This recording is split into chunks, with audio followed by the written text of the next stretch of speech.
welcome back to Miss Willa's Book Club. I am your host for today, Shelby, and this is just going to be a solo episode. Just a little quick update for Miss Willa's Book Club. Life has hit us like a ton of bricks, and so over the next few weeks it might look a little bit different. I'm in a new location, all of my bookshelves are now here. I did recently just move, and so I've been getting everything set up, and we've been insanely busy. We've been traveling, and we have had a lot going on in our personal lives. So that may mean that there are some changes with Miss Willa's Book Club over the next couple of months, but just stay tuned. We'll keep you guys informed. I know that this episode is going to be late because this is the second time that I'm sitting down and trying to record this. So technical difficulties with moving, not having all of the equipment that I needed. But today I am bringing to you my 5 books that I want to read before 2025.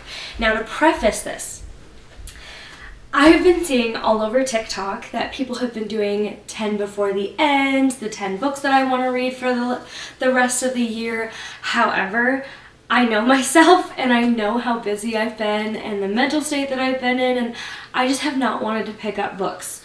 So instead of doing 10 before the end, I'm going to do the 5 before 2025.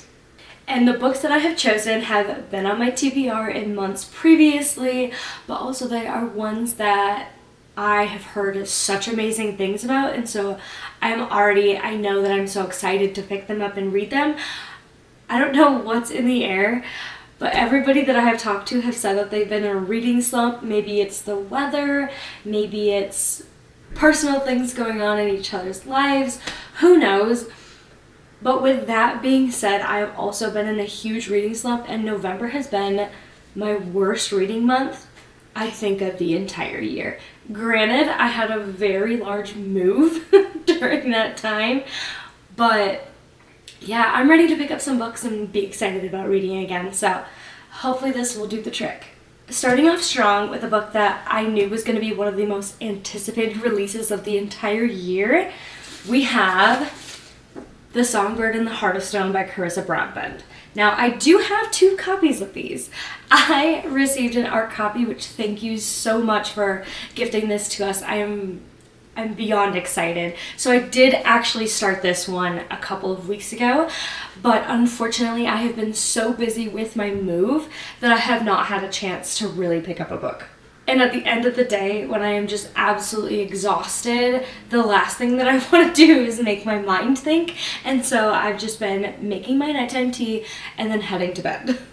But I also had this pre-ordered, and I wanted to keep this pre-order because this does contain the artwork in the book. It has the map, which I tell you with this book, the map is super important, and it was very, very, very helpful.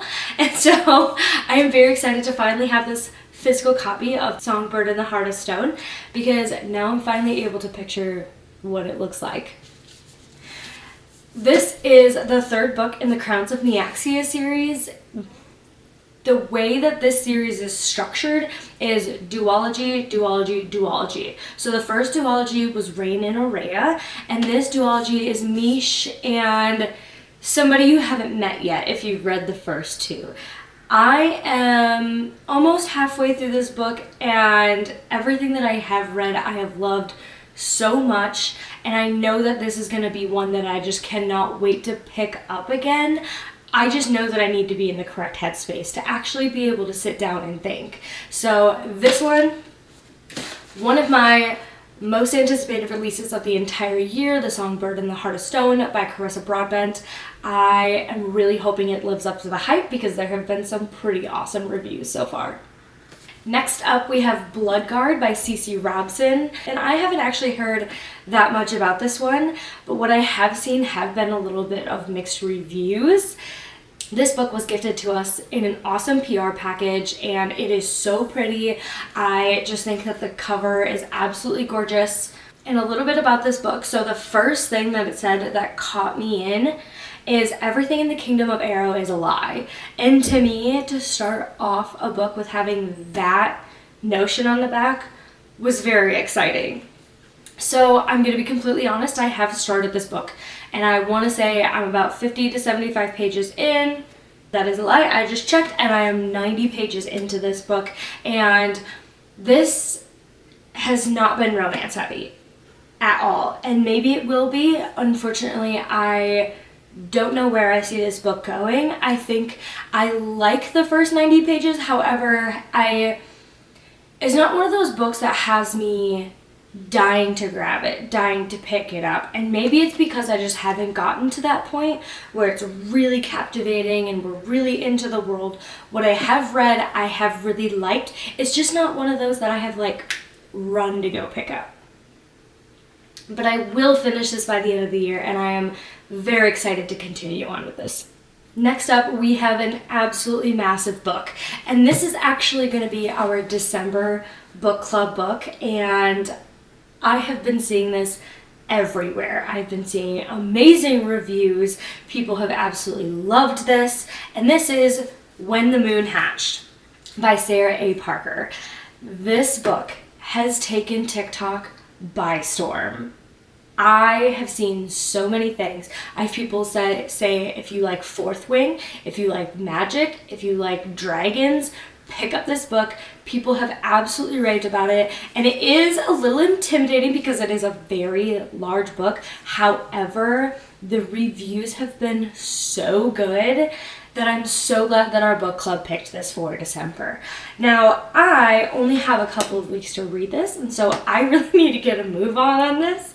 I think this is going to have to be one that I really prioritize, but people have said that once you pick it up, you're not going to be able to put it down.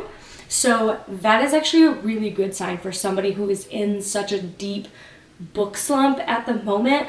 I'm hoping that this book, count my words right now, I am hoping that this book is the one that takes me out of a reading slump. I'm very excited to pick up another book with dragons, especially because I loved Fourth Wing. I loved Iron Flame, and Onyx Storm comes out in less than 2 months at this point, and so I'm very excited to pick up another book with dragons. So this is When the Moon Hatched by Sarah A. Parker. And just another little shout out, if you guys are in Denver and you have either read When the Moon Hatched or you would like to read it and come to book club, we are going to be choosing a coffee shop, and it's going to be the first weekend of December.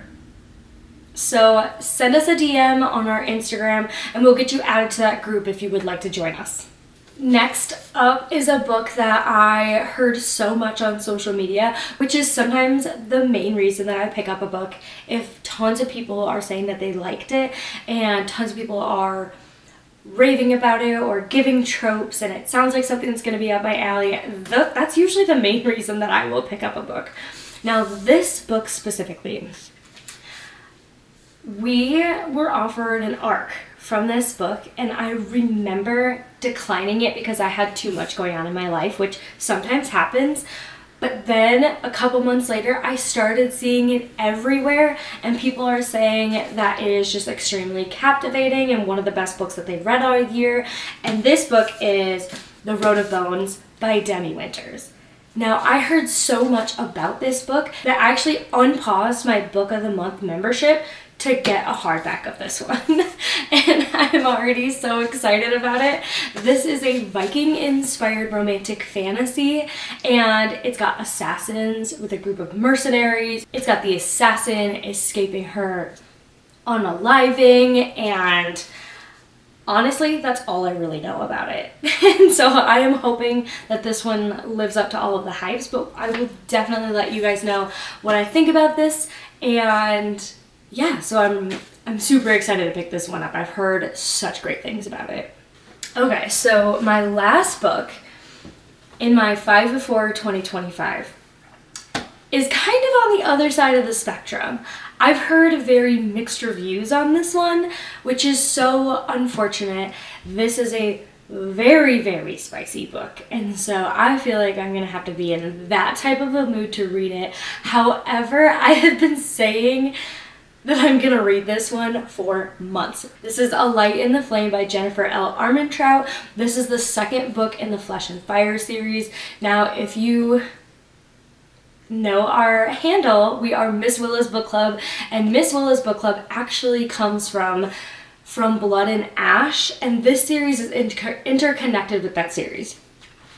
There are specific reading orders that people suggest to read these in, so I would definitely recommend Googling the reading order and reading it in that order. The order that I'm reading it in is, I think it's the first 3 books of the From Blood and Ash series, the first book in the Flesh and Fire series, the 4th book in the From Blood and Ash series, and now I'm on A Light in the Flame, which is the 2nd book in the Flesh and Fire series.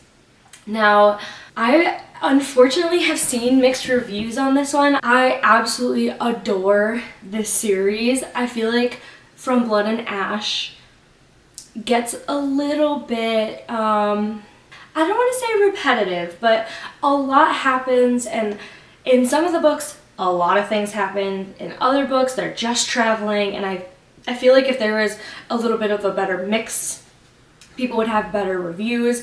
However, the Flesh and Fire series has had a much different impact on people. It is a very, very spicy series, and I feel like I hear a lot better things about Serafina and Nyktos' story, and so I am very excited to pick this one up. This is definitely going to be one that I prioritize before the end of the year.